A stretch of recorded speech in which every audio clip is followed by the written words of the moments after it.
शहापूर येथील ग्रामदैवत श्री म्हसोबा देवाची यात्रा यंदा मोठ्या उत्साहात आणि भक्तिमय वातावरणात पार पडली। यात्रेची सुरुवात पारंपरिक पद्धतीने श्री म्हसोबा देवाला दंडवत घालून व अभिषेक करून करण्यात आली। हा धार्मिक सोहळा अत्यंत थाटामाटात पार पडला।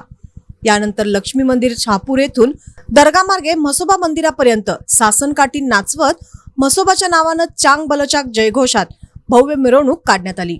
यात्रेच्या पहिल्या दिवशी रात्री जय मल्हार निर्मित मास्टर तानाजी भोसले कराड यांचे लोकनाट्य तमाशा रंगला। बुधवार दिनांक 25 मार्च रोजी सायंकाळी भव्य कुस्ती मैदानाचे आयोजन करण्यात आले होते। यामध्ये अनेक नामांकित पैलवानांनी सहभाग घेतला।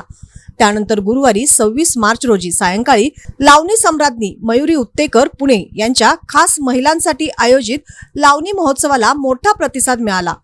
शुक्रवार दिनांक 27 मार्च रोजी उमर मुल्ला व पवन कुमार निर्मित ऑर्केस्ट्रा तुफान या दणदणीत कार्यक्रमाने यात्रेची सांगता करण्यात आली।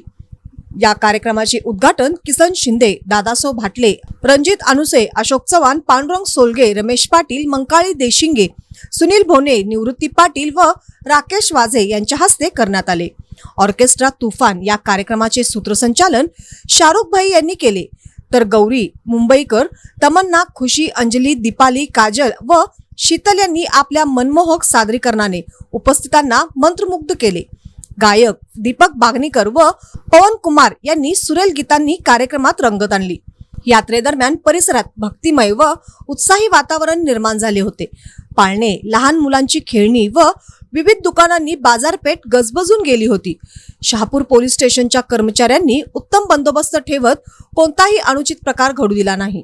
तसेच MSCB व महापालिकेच्या कर्मचाऱ्यांनीही महत्त्वाची जबाबदारी पार पाडली।